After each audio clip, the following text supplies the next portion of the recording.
Welcome all of you to our Proctor Lecture, and thank you for coming out in what's really some awful weather.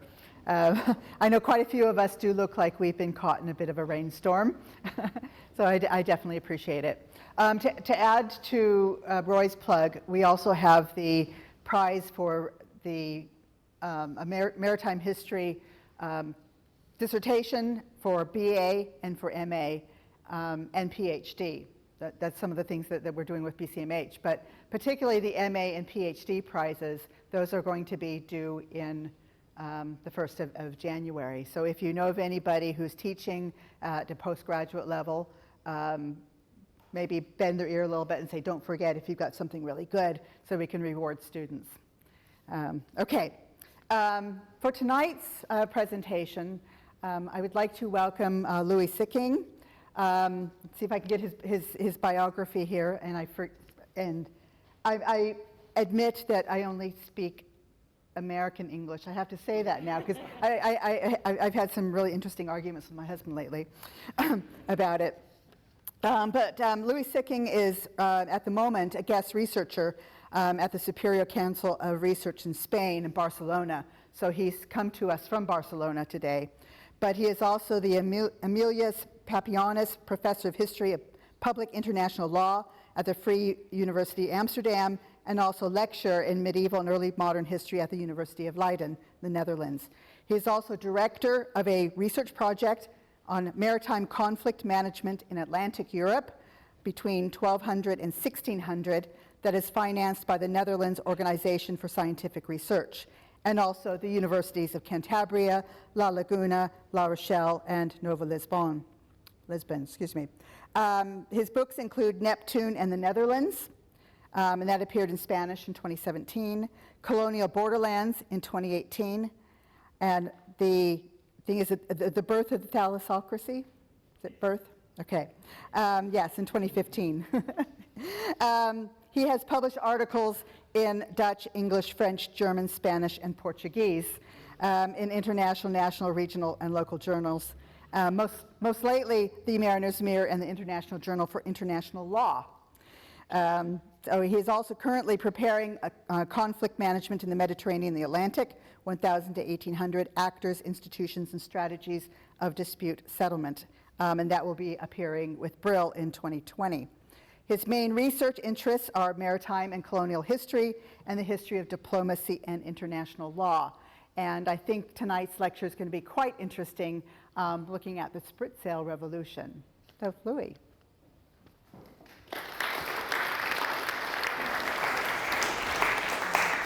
Well, thank you very much.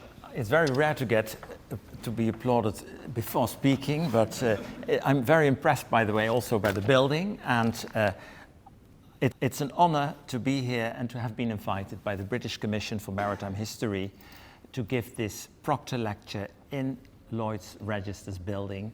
And, well, I hope that you will forgive me that I will be close to my text, because English is not my native language.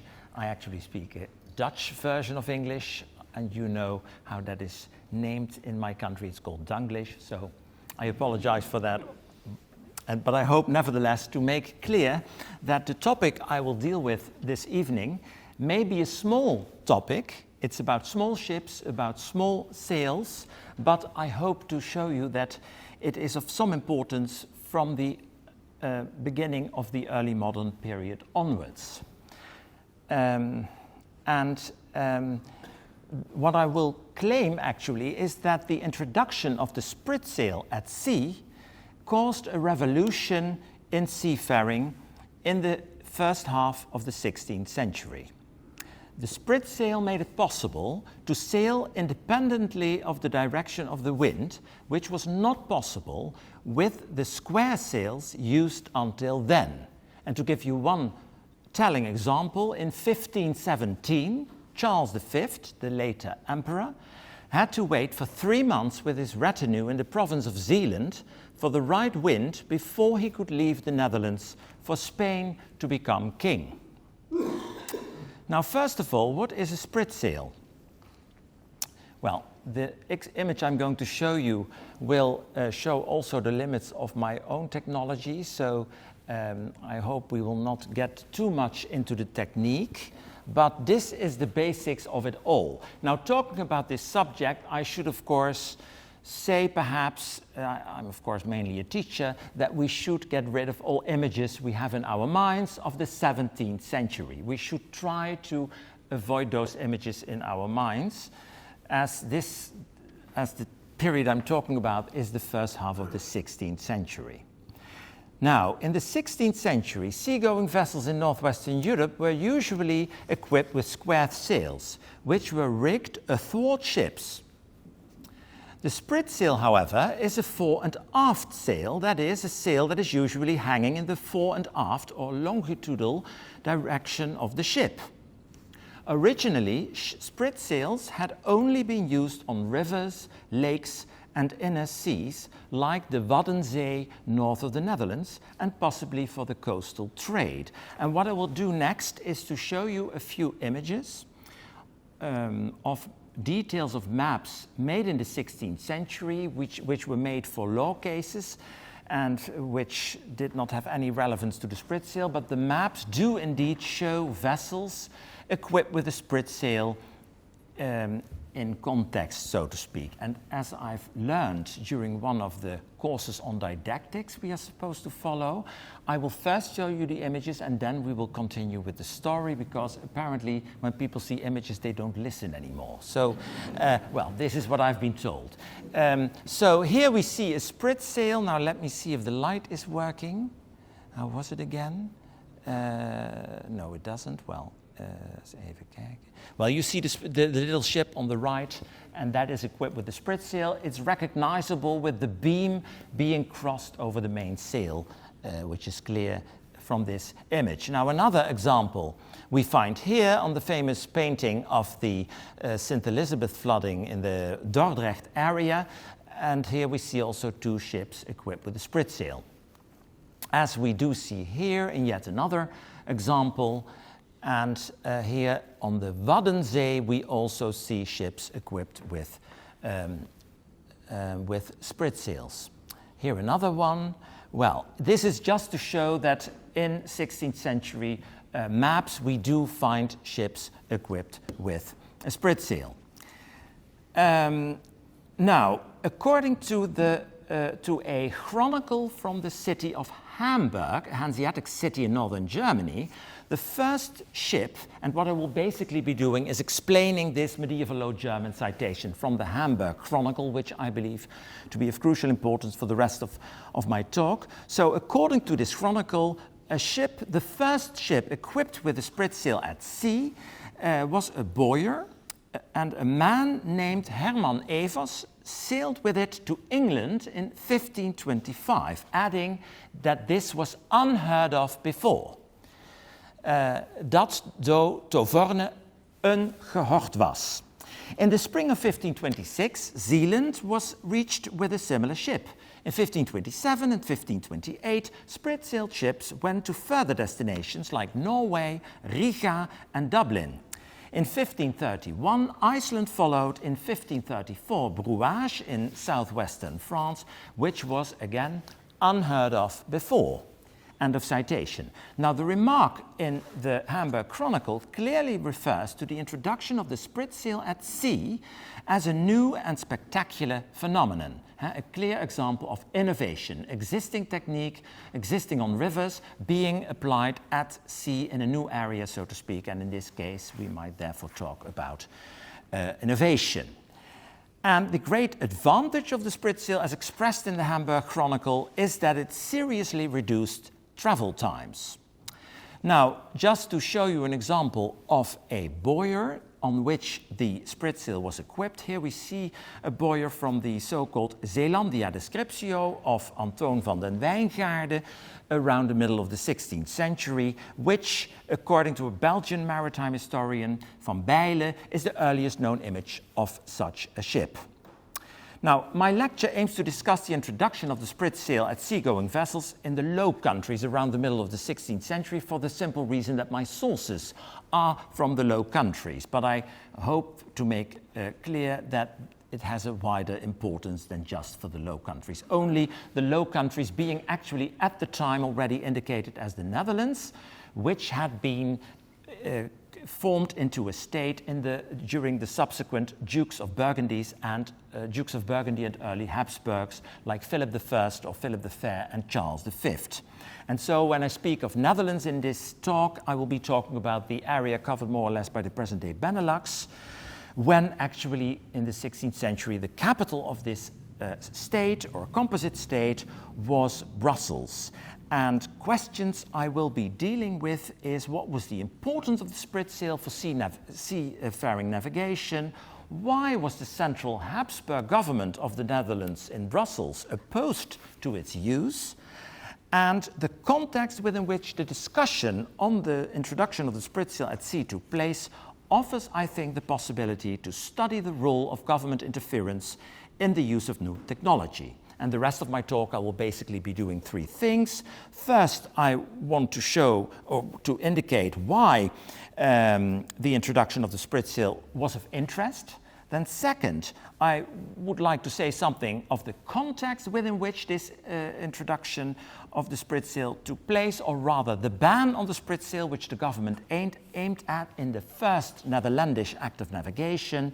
And then finally, the major part of the talk will be devoted to a discussion of the Spritsail by contemporaries, which will basically be showing the different discourses, on the one hand by the central government in Brussels, and on the other hand by the major stakeholders in maritime seafaring in the Low Countries in the first half of the 16th century. So first then, the study of the introduction of the Spritsail at sea, I think it is of interest for more than one reason. First of all, it represents an important example of the introduction, as I've already said, of new technology or existing technology in a new field, that is the open sea. And it is clear from the sources that the contemporaries perceived it as such.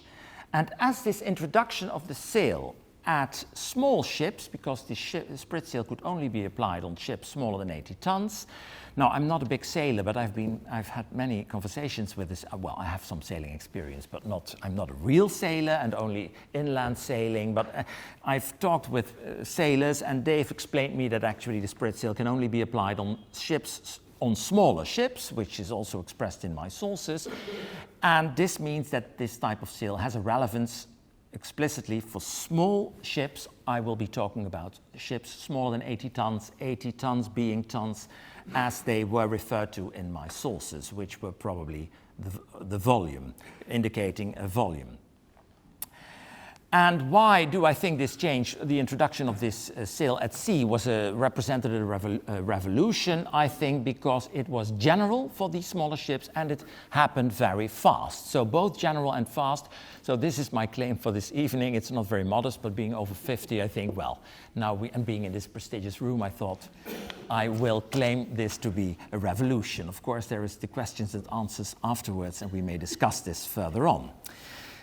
Now, second, as the Spritsail could be applied only on smaller vessels, this topic is of special interest for the so-called small-scale navigation, or cabotage in French. I didn't find a good English word, but you may help me out later on with this. And I think this is a relatively understudied branch of maritime history, especially in the Low Countries, which traditionally has a strong focus on great ships, on the major shipping connections, and on long-distance trade and shipping. And this is particularly the case in the present-day Netherlands, where the Dutch East and West India companies attract more attention than the Baltic trade.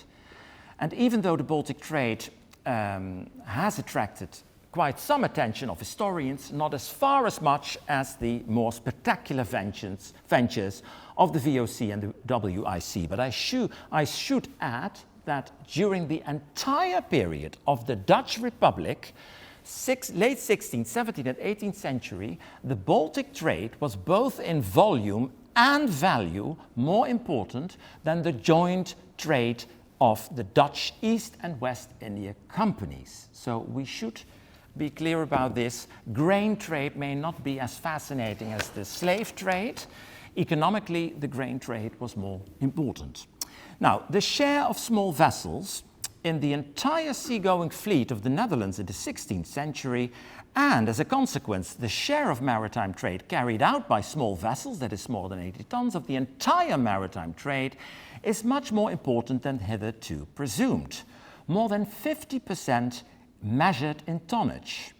Now, this is an important figure in mind, particularly as the seagoing fleet in the Netherlands in the 16th century, when we only look at the big ships, which are introduced in the historiography already or integrated in the historiography. According to the existing historiography, the Netherlandish seagoing fleet in the 16th century was the biggest in northwestern Europe, and according to my sources, of course, 16th century sources from Brussels, the Netherlands had a bigger fleet, a merchant fleet, than the combined fleets of France, England and Portugal. Now, this indicates that the introduction of the Spritsail at sea must, in the late 1520s and 1530s, have had enormous consequences for the efficiency of the vast majority of seagoing vessels, which were smaller than 80 tons, and again, which represented in the 1550s more than half of the entire seagoing fleet, merchant fleet of the Netherlands, measured in as a percentage of tonnage. And as the history of Netherlandish navigation or seafaring prior to 1580 is relatively understudied as well, this allows for interesting new insights, I think, in what must have been one of the most dynamic periods of Netherlandish seafaring, to which historians in the Netherlands have turned a blind eye in general, because in the Netherlands, of course, Dutch history starts only with William of Orange, which is after this period. And of course, this is considered to be the prehistory of the Netherlands, and it doesn't really fit in the national history of neither Belgium nor the Netherlands. And so this is the main reason why I think this has been left out so far. Now, the third argument to talk about the Spritsail is the context within which the discussion on the introduction of the Spritsail took place, which offers the possibility to study, I've already said this before, the role of government interference in the use of new technology or application in new fields of existing technology. Now, as the government, as you can imagine, today again, or has always been, mainly concerned with matters of security, in this case of naval warfare and maritime security, especially of its seafaring merchants and citizens, this offers the opportunity to go into the possible military implications of the introduction of the Spritsail at sea as well.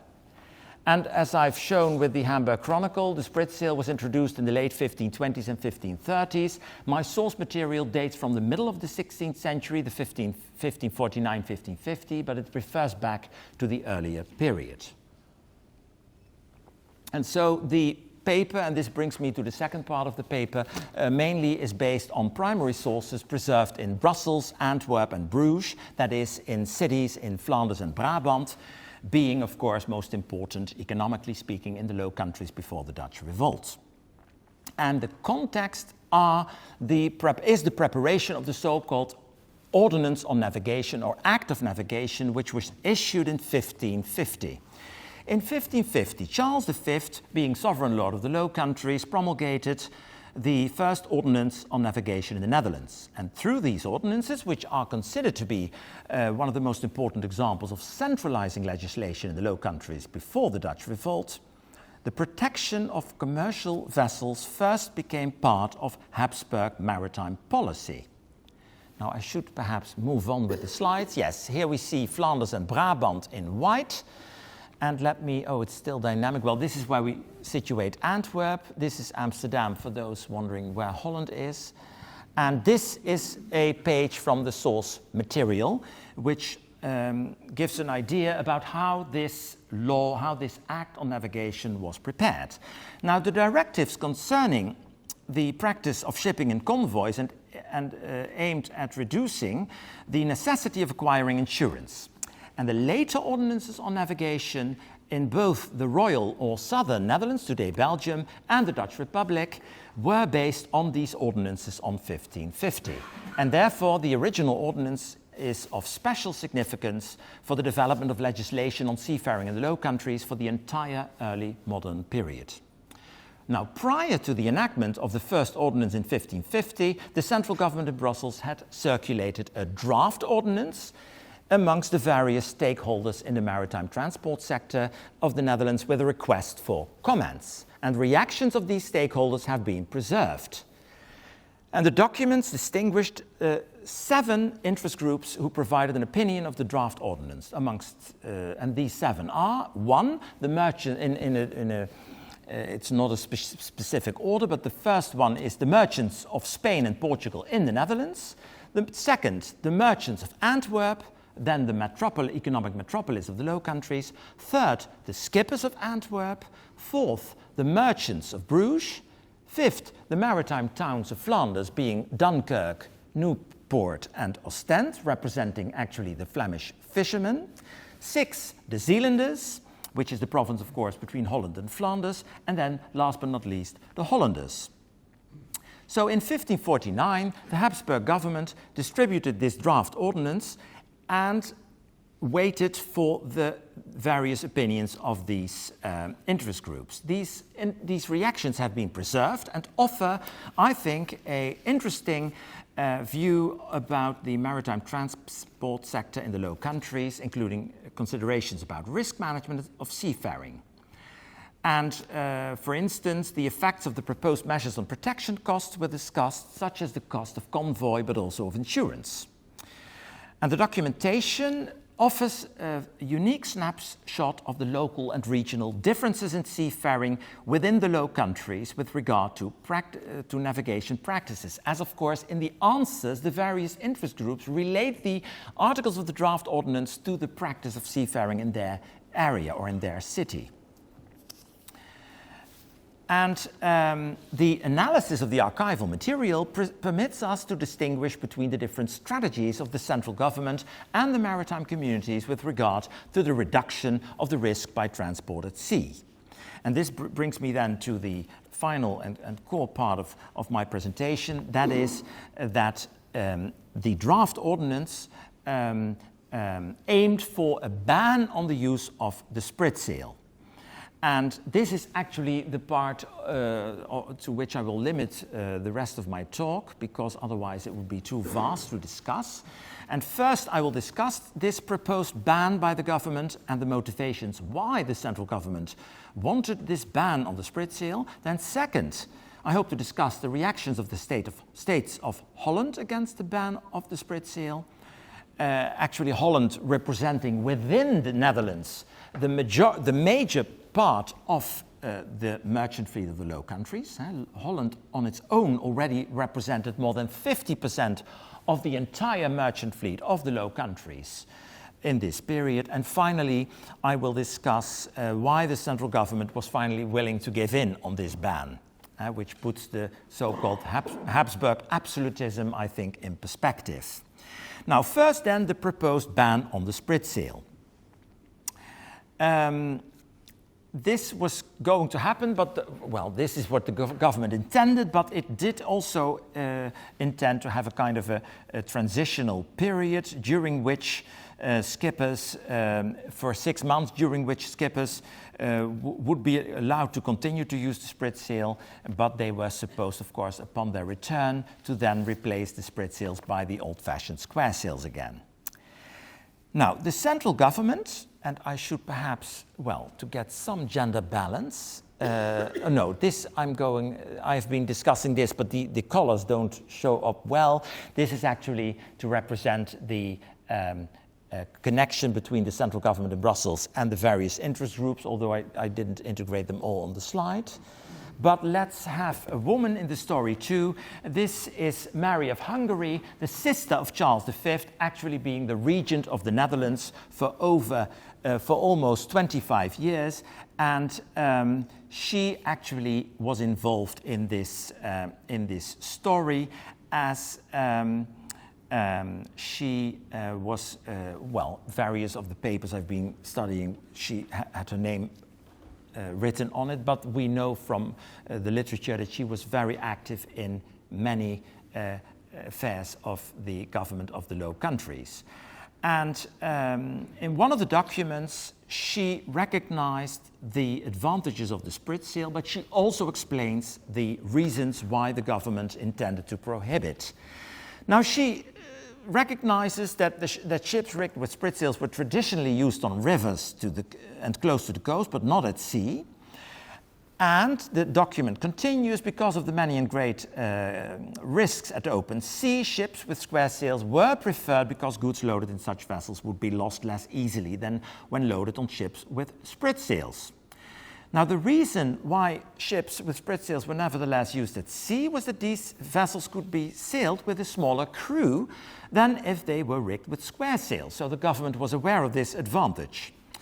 On average, a ship rigged with a square sail needed a half more crew members than a comparable ship rigged with a spritsail, and therefore ships with spritsails could sail at much lower costs than ships with square sails.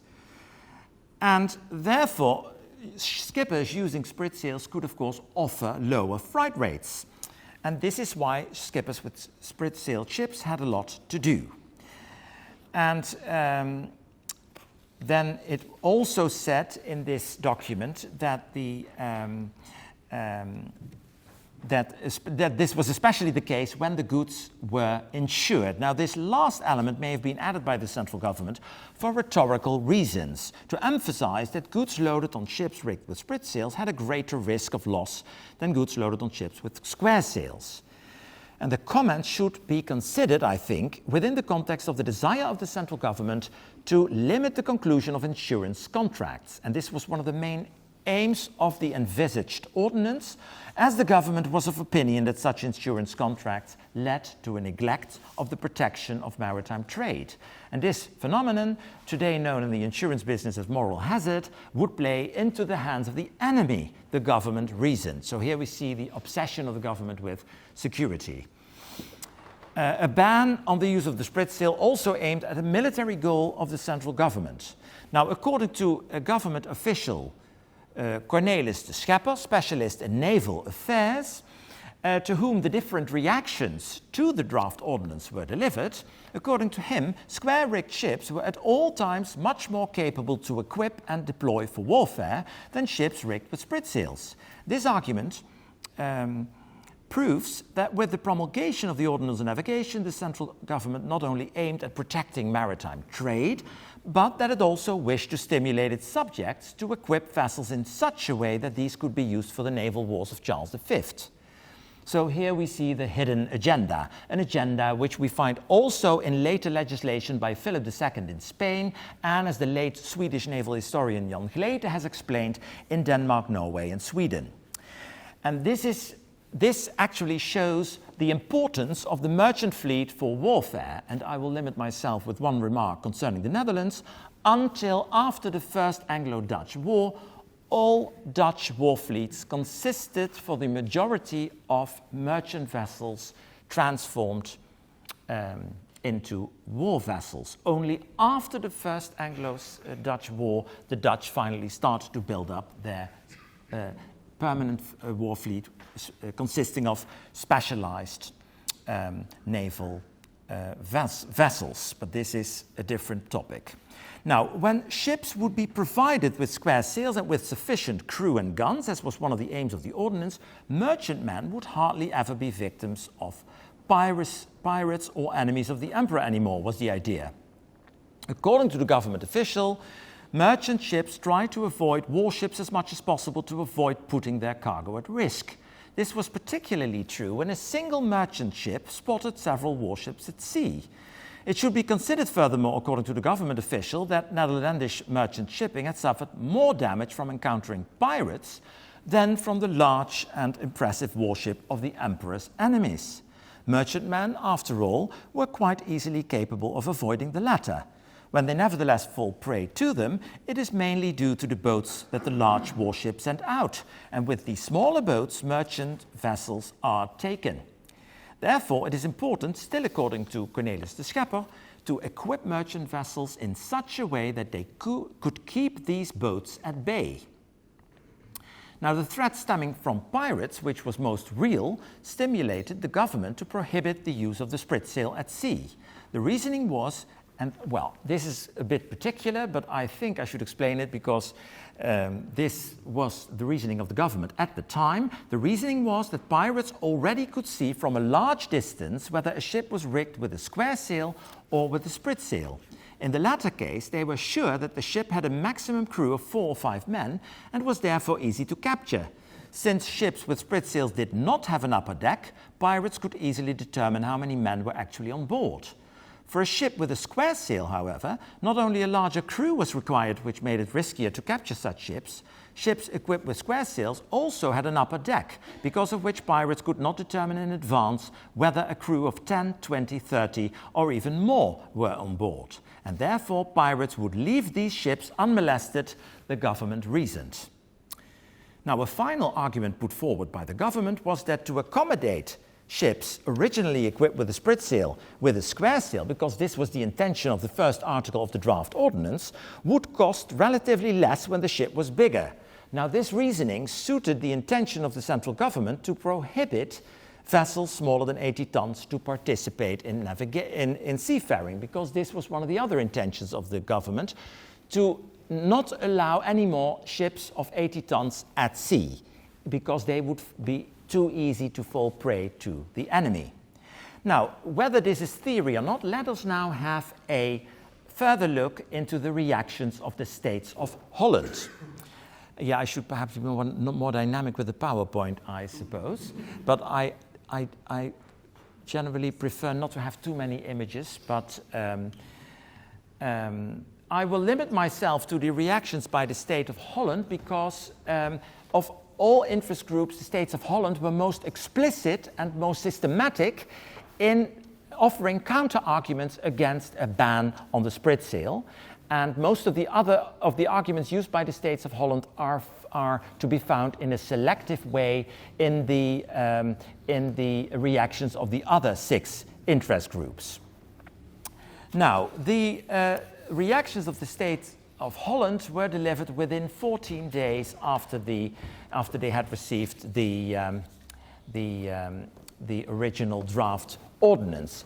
And one of the main points is that Holland, more than the other provinces and maritime interest group, focused on reducing the cost of maritime transport in a highly competitive environment. And they actually, the States of Holland, do give us a glimpse on how they see this competitive environment. Now, according to the States of Holland, due to a crisis in various industrial sectors around the middle of the 16th century, especially in the cloth industry, many people had ended their professional activities in these sectors. Well, this is another word. In other words, they got unemployed and had no alternative than to seek employment at sea. This had resulted in a growing number of ships and men who tried to survive on a market which had a surplus of shipping capacity, because apparently shipping capacity grew faster than maritime commerce in this time. As a consequence, these newcomers in Holland's maritime transport sector had to offer competitive prices and were thus prepared to sail the cheapest possible way, trying to reduce costs as much as possible. Because of their surplus, many of them had started to frequent new destinations, mainly small and unknown harbors in the Baltic and Norway, which had previously not been involved in the international maritime trade. Trade to Norway, for instance, being mainly concentrated on the Hanseatic Comtor at Bergen. But now, with the spritsail, mainly small goods of low value, retail goods were taken into these harbors and transported at the lowest possible costs. And since only small profits could be made by this kind of trade, the States of Holland held that it would be impossible to impose any further burdens on it. And in this way, Holland argued against the central government's proposal to demand extra manned artillery for merchant ships, as was suggested in the planned Act of Navigation. According to the States, this would only be advantageous for foreigners who would not be subjected to the ordinance and would result in them taking over Holland's Baltic trade. This, of course, is a classic argument in all kind of legislation. The argument would then be, well, this plays to the advantage of those who are not under this law. Now, the States of Holland were most extensive of all interest groups in their treatment of the negative consequences of a ban of the spritsail in seafaring. They stressed that ships used spritsails on a large scale and generally on all smaller sailing seagoing ships, and summed up the advantages of the sail as compared to square sails. And they also indicated that this was something remarkable since the use of the Spritsail at sea was a fairly recent novelty. So we here see this reflection from the Hamburg Chronicle. We also see it in the sources of the States of Holland. Now, as said, a ship equipped with a Spritsail had several advantages. One of them being that they were able to enter and leave the harbor regardless of the direction of the wind. They could even, during rough weather, according to the States, sail even through narrow waters and small entrances of harbors. And therefore, and this is crucial, I think, one ship with a Spritsail could make an entire trip, while a ship equipped with a square sail had to wait all the time in the harbor. And this was possible, and this I think is an interesting reference, because a ship with a Spritsail could sail up to 2 compass points closer to the wind than a ship with a square sail. Now, I have been told after a lot of discussion that a compass may have had 32, what is it called in English? Points, if I may say it like that, which would represent an enormous increase of being able to sail closer to the wind. But of course, we must admit that these sources were used, of course, to convince the other party, and so may have been not free of exaggeration. The States continued their defense of the Spritsail by highlighting the benefits it offered in terms of safety. And this, of course, was a primary concern of the government. I don't think it was such a priority of these Dutch sailors, but they used these arguments in order to convince the government. And so they used the argument of being able to sail closer to the wind, for that this was an advantage also for security. Actually, the States of Holland said it made it easier for the Spritsail ship to stay out of the hands of the enemy. Even if an encounter with the enemy could not be avoided, the Spritsail ship, equipped with artillery, would be more able to defend itself than its square-sailed counterpart because of its superior maneuverability. This advantage, the States of Holland argued, more than neutralized the fact that a Spritsail was handled by only 4 men, whereas a similar ship with a square sail needed at least 6 men. This difference in the size of the crew had been used in the concept ordinance as the cause of unnecessary loss of ships to the enemy, but the States had put this in perspective by stating that small ships could generally do little to defend themselves regardless of whether they had a crew of 4 or 6, or whether they were sprit-sailed or square-sailed. And the States of Holland ended their argument in defense of the Spritsail by pointing to the dramatic consequences of a ban of them, of course a classic way of reasoning in documents that wish to defend economic interest. That is, it would mean the end of all shipping in several towns of Holland, especially Dordrecht, Rotterdam, Delft and Gouda. In these towns, according to the States, only Spritsail ships were in use, both for the trade with England as for the riverine trade. And the States of Holland, still not finished with their argument in favor of the Spritsail, they continued. Skippers of small Spritsailed ships did not usually export high-value goods. Their trade, both of the exported and imported goods, was dominated by low-priced products. They did not transport one kind of product, but a combination of fresh fish, apples, pears, and other small goods, to which sometimes wines from Rhineland of no esteem were added, as of course the better wines would be people in the Low Countries would drink them themselves. The Netherlands at the time were a consumption market, and so these products were these low value products were transported in combination with pitch, tar, flax, rafters, spruces, hop, millstones, and other products of low value. Now, when this type of goods would fall to the enemy, the government, the Holland argued, this would hardly be to the enemy's advantage. And thus the States mitigated the fear of the central government that the loss of small merchant ships would strengthen the enemy, or according to Frederick Lane's model, to give it a more academic touch, this lecture, Frederick Lane's model on protection costs, it would enhance the enemy's protection rent. Now, one of the main advantages of a Spritsail ship was that it could sail, I've told you before, by 4 men instead of 6, which actually means that personnel costs would be reduced with 1/3, which is enormous when we talk about costs. And this must have provided a crucial advantage, I think, in the competition competition in the shipping business, especially in the transport of low-value goods for which profit margins were small. Now, the Hollanders were quite systematic in dealing with the Spritsail, but they forgot one argument which I found in the reaction of the States of Zealand. They added that the Spritsail made it possible to export perishable goods such as milk products and fresh fruits and vegetables to foreign destinations such as England, Ireland and beyond. Big ships were inadequate for this type of trade, as the goods would have started to rot already before the ship was entirely loaded, as the Zealanders argued. So I think this is very interesting, because we see here that the Dutch countryside, which had been commercialized when it came to products produced on the land, that they already that they may have found their way in export thanks to the introduction of the Spritsail overseas as well. Now, having discussed the reactions of the States of Holland to the proposed or intended ban of the Spritsail by the central government, let's now return to the central government and their reaction to the negative reactions of the various interest groups as concerning the Spritsail.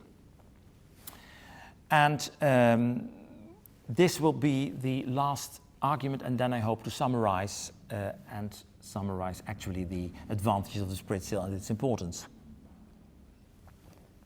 The central government, again in the words of Cornelis de Schepper, was prepared actually to moderate its demands on various points. The main change was the recognition of the distinction between the transport of high and low value, and for the transport of goods of minor importance, which included, next to bulk goods, also goods for the retail trade, all possible ships would be allowed, both those with square sails and those with spritsails. These ships did not have to carry guns and would not need to be inspected. So this was a major change by the government, which was willing to adapt to the necessities of the various interest groups. And actually, the minimum size for ships to be allowed to go at sea would also be reduced from 80 to 40 tons, which, from 40 to 80 tons. So actually, ships would still be allowed, small ships would also still continue to be allowed at the open sea. Now, regarding the Spritsail, State Councillor Cornelis de Schepper emphasized once more that it would be better that these sails would no longer be used and that the use of square sails were preferable. Not only because square-rigged ships required larger crews, but also because of the experience that the Scots, I think we should have at least one reference to Scotland as well, were one of the main, this is the British Commission after all, one of the main threats to Netherlandish shipping at the time. Actually, the Scots were at the time indicated all the time as pirates. Well, we know that the word pirate is used in various ways, and of course the Scots were the main ally of France, which was of course at the time the main enemy of Charles V and also therefore of the Habsburg Netherlands. So according to de Schepper, the experience was that the Scots attacked ships rigged with spritsails much easier than square-rigged ships. However, the State Councillor believed that the Emperor would accept the use of spritsails if the ships rigged with these sails would be equipped with the same number of men and weaponry as when they would be square-rigged. For the transport of low-value goods shipped with spritsails, no further obstacle would be let in the way. And for ships transporting goods of high value, requirements were set to the crew and the artillery depending on the size of the ships, because in the words still of the State Councillor, the Emperor also knows that small vessels, whether rigged with square sails or spritsails, could not defend themselves or do so to a very limited extent only. The State Councillor then referred affirmative to the argument of the States of Holland that smaller ships could hardly defend themselves and that it therefore did not matter whether those ships counted 4 men or 6. The proposed ordinance could therefore not adversely affect Dordrecht, Rotterdam, Delft and Gouda. After all, the ships of these cities only transported low-value goods and, using spritsails, did sail no further than to ports in England and France.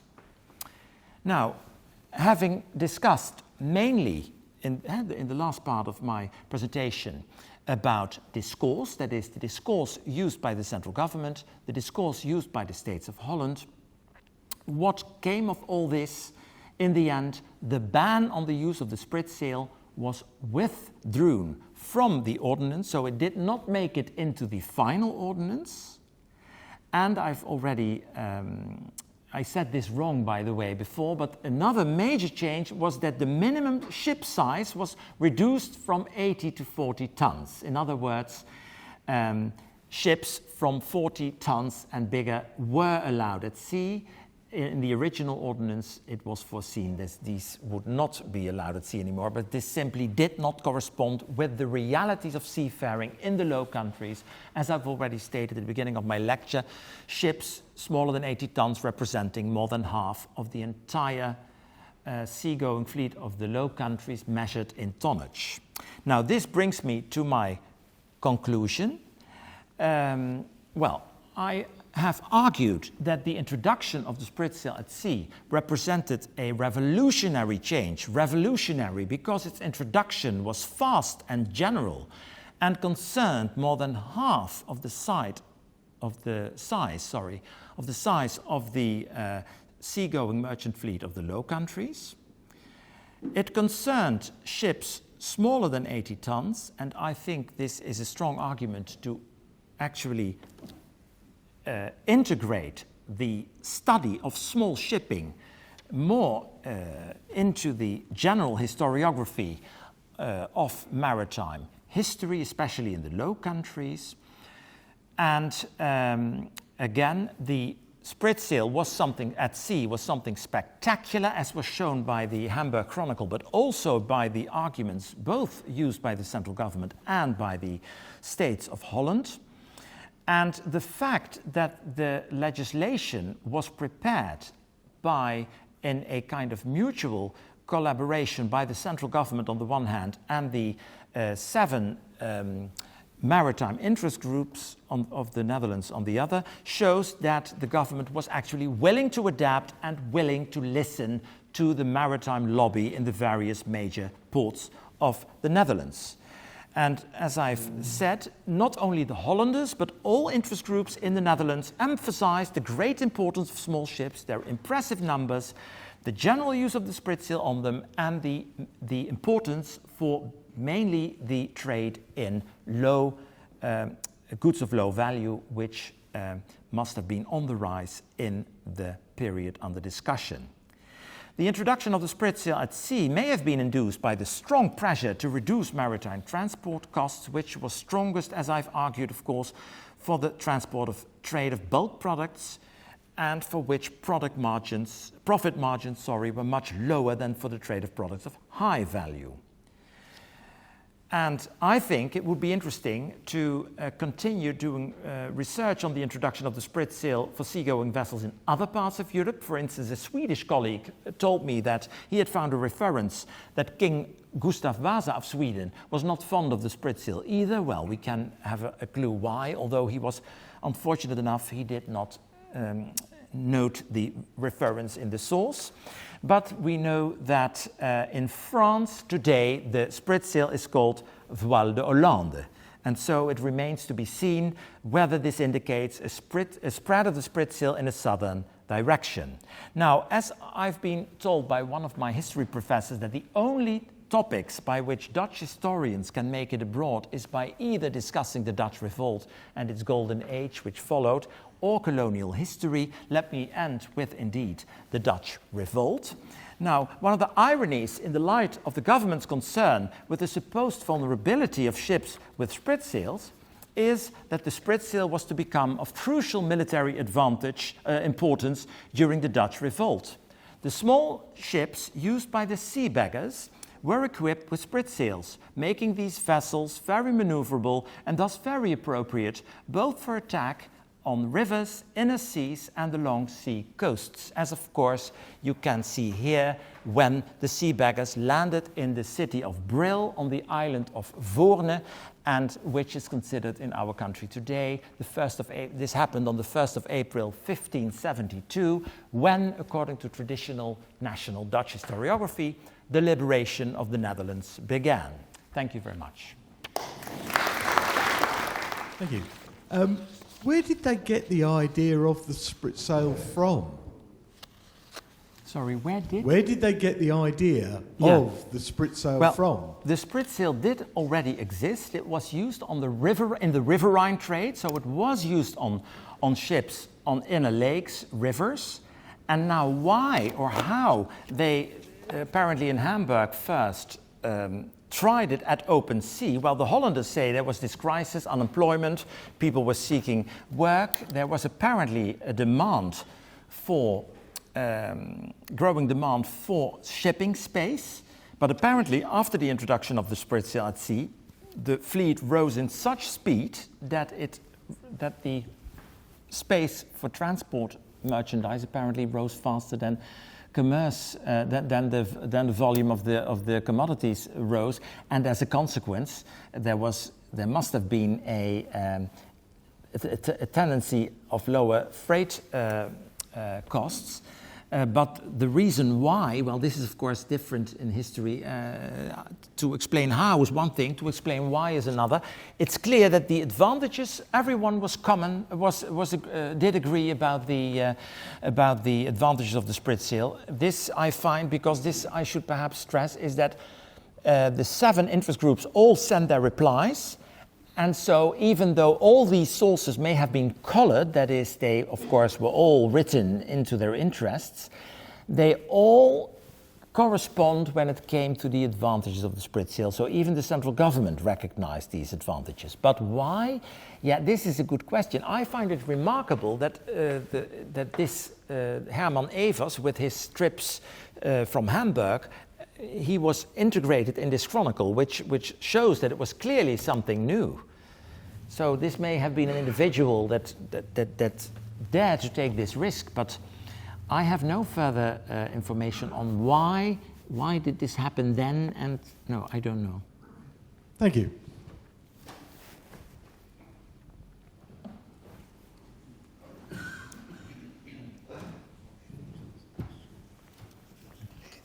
This may be a very basic, and I'm sorry, I'm not a sailor. The only time I've been on a boat is to have a gin and tonic when it's been in a marina.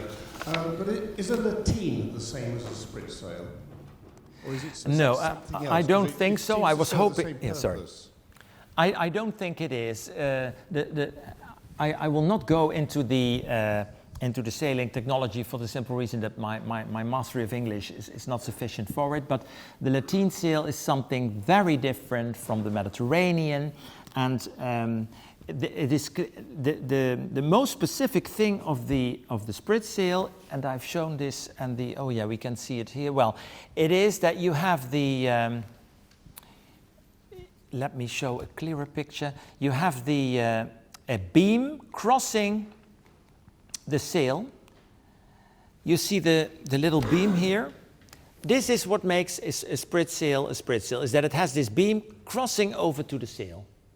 And for those more familiar with 17th century sailing technology, you get a beam here then, it's called in Dutch, I don't know how it's called in English, gaffel. This is only from the first quarter of the 17th century. So this is why I said, leave your knowledge of the 17th century out of it, because there is not yet a gaffel. And this is why they needed the sprit. Now the sprit, of course, with bigger sails, the beam needs to be bigger and bigger. And this is why this could only be applied on ships until, according to my sources, 80 tons, because otherwise the beam would be way too heavy to maneuver. And the lateen sail is really something different. Now, I have been focusing so much on the Spritsail for the simple reasons that my sources were so explicit about it, because, well, there is a lot of maritime literature, I think, about technology, you know, which integrates everything in a nice history of advancing technology and advancing innovation and so on. This is, of course, because I think this is mainly because historians, of course, need to have a nice story, but of course we all know that reality is often more complex, and it's very hard to make general statements on the advance of maritime technology, I think. But I think here we have a clear case study which does show that change can be rapid and general, and this is something different than the history of the lateen sail. Yes.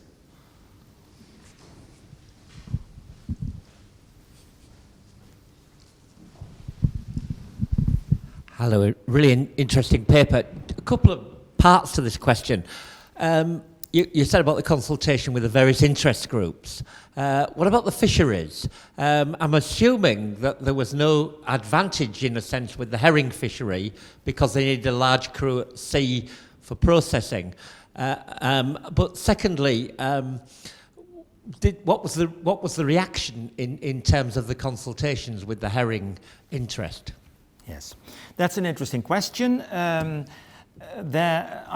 of the interest groups actually were the so-called three maritime towns of Flanders, being Dunkirk, Newport, and Ostend, and they were entirely dependent on, well, very much dependent, entirely dependent on the fisheries, of which most importantly the herring fisheries, and they used indeed from the 15th century onwards the so-called herring bus, being a robust type of boat, being from its development into the 16th century and the 18th, 19th century, it didn't really develop much further. So the boats we find in the 19th century, they are very much like the ones already available in the 16th century. They were too heavy and too big to have Spritsail, so that's clear. They do, of course, these towns, and this is why, actually this was the only maritime interest group being focusing entirely on the fisheries, because of course you had fisheries in Holland too, but within the States of Holland, and they had government access, direct government access. Well, actually this project should be a book once when I have time to write it, but in Holland, the only town having a vote in the States of Holland where the fisheries were of main importance was the city of Delft, which had a own seaport in the sense that seagoing vessels could be there in Delft's haven, which is next to Rotterdam. Today, it's it's a neighborhood in Rotterdam, but the city council of Delft was dominated by the beer brewers, and so they had no interest. They wanted the whole port to be they wanted the transport of the beer having priority. So they would not defend the fishing interest. So in my sources, I only find the fishing interest represented in Flanders, and they emphasize the importance of small ships. And why do they do so? Because next to their herring fisheries, they also had the so-called day fisheries or the coastal fisheries, and of course they wanted to continue to fish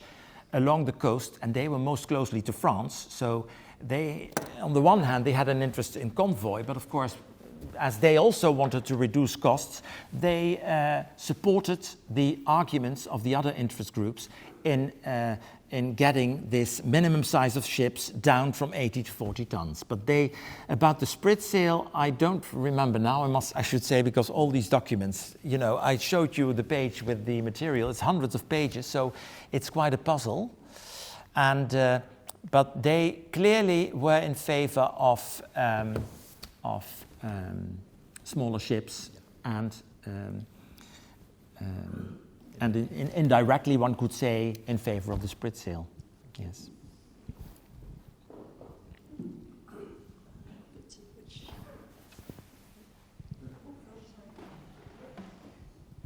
Absolutely fascinating paper, not least because often the history of state intervention in industry works the other way around. One's assumption is it's the state who wants to promote something, and it's not the other way around, wanting to stop economic development in a sense. My question is, why was it, I know you've talked about the motivation as they expressed it, but basically, would you say the balance of the argument for the central government, for the Brussels government, was the political defence argument, or is there something else at work? Because you also mentioned obviously the Swedish reaction, which was rather similar. So I wonder how you rate that in the whole argument. I must say it's an absolutely fascinating idea. Yes.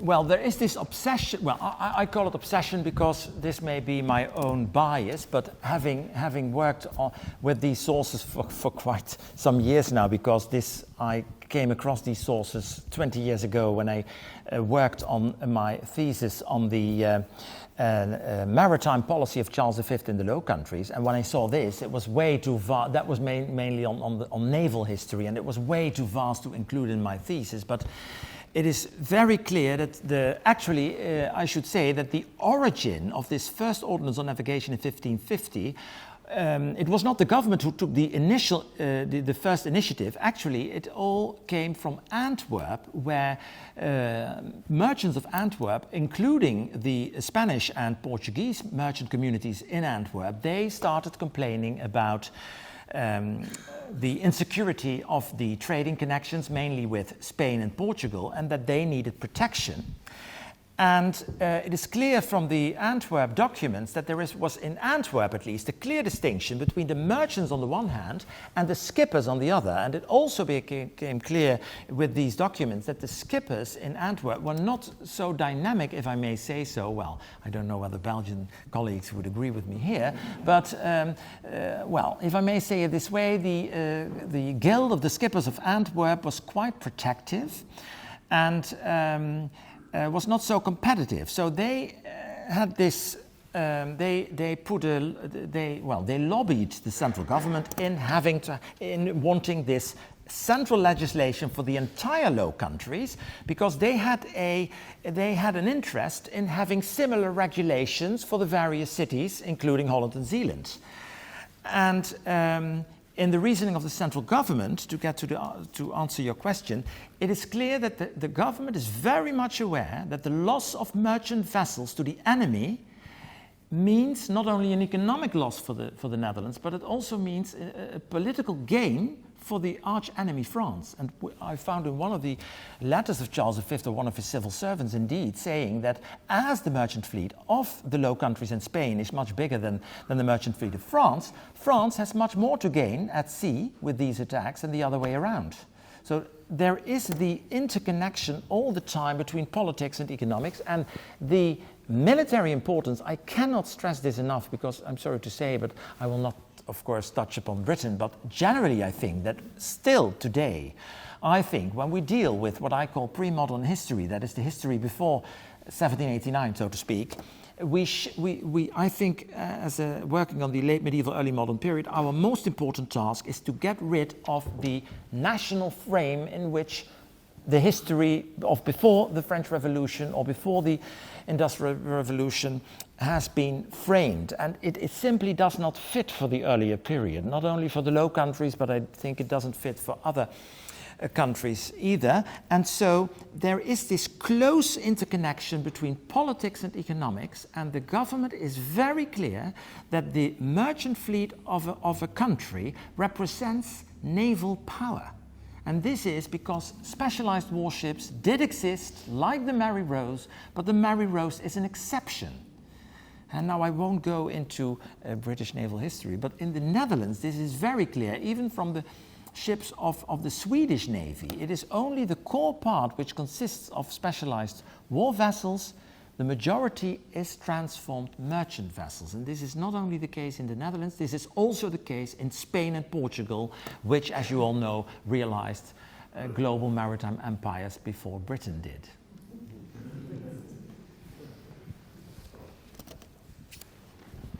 Thank you very much, really enjoyed that. And I'd like to invite you to step into British naval history slightly. I'm curious to know why, and please, the people in the room will correct me if I'm wrong, why the English government persisted in encouraging the bigger ships. Yeah, they offered bounties on vessels over 100 tons, and that continued and sort of picked up even in the 1570s, I believe. But also I think they were trying to encourage fishing. There was encouragement for vessels with cross sails, which I'm guessing means that they were trying to talk down Spritsail. Is that likely? Well, I don't know, but about the last point, in my sources, the square sails in Dutch are called kruiszeilen or cross sails. So that would be the traditional sail. I would use, of course, to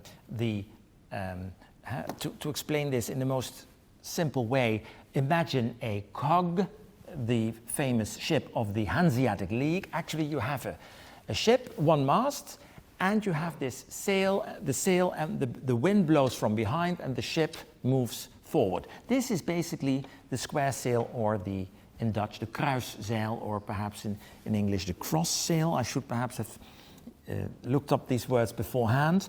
But it may well be that indeed the British or the English succeeded much better than the other countries in having regulation applied that bigger ships should be built by private enterprise. Because this is the whole thing with these merchant fleets. They were, of course, privately owned, although, of course, state civil servants every now and then also invested in merchant vessels. But it is clear that in the Netherlands they did not really succeed in doing so. It may well have been, apparently this succeeded in Britain much better.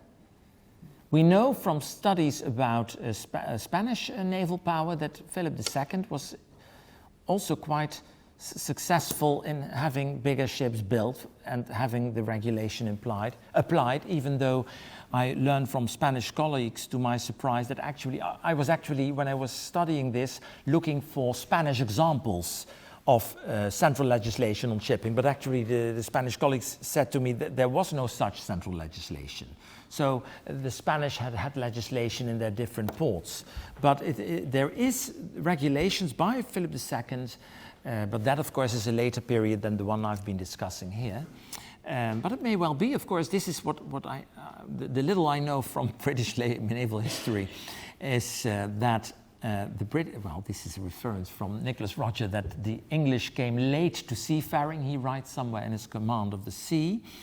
And it seems to me that it all started, I feel very insecure talking about British naval history in this room, that's obvious now, but is that it all started with Elizabeth I, and it seems to me that it seems much more military related, these developments in shipping, than commercially based. But okay, I have a supplementary question, if I may. The source for the Netherlands claiming to have the largest shipping fleet I wonder what was the source for the Netherlands claiming the largest? Yes, this is being used in this documentation. So one may say this is, a kind of proto-nationalism or chauvinism or whatever, but it is very clear that we have from other sources, for instance, we have references in the 15th century that the combined fleet of Holland and Zeeland is already in the 15th century has the biggest merchant fleet of northwestern Europe. There are various indications that the size of the seagoing merchant fleet of Holland and Zeeland is much older, so to speak, than this so-called rise of the Dutch Republic. It's generally believed that once you have the revolt, everything explodes. But no, there was a long maritime history which went before it. For instance, I remember a conference in the United States, and the people, they couldn't believe it, but we have clear evidence from the sources that the ships equipped in Antwerp, for the merchants of Antwerp and the Spanish and Portuguese communities in Antwerp, they used ships from Holland and Zeeland for their trade to Spain and Portugal. So in the 16th century it's clear, and actually the skippers of Antwerp, they basically have small boats, and it's clear that already before the Dutch Revolt, from a maritime perspective, when you only look at shipping, which of course is a very small branch of the entire economy, but it's clear that Holland and Zeeland already dominate from the late 15th, early 16th century onwards. Again, shipping being something different, of course, than trade. Yeah.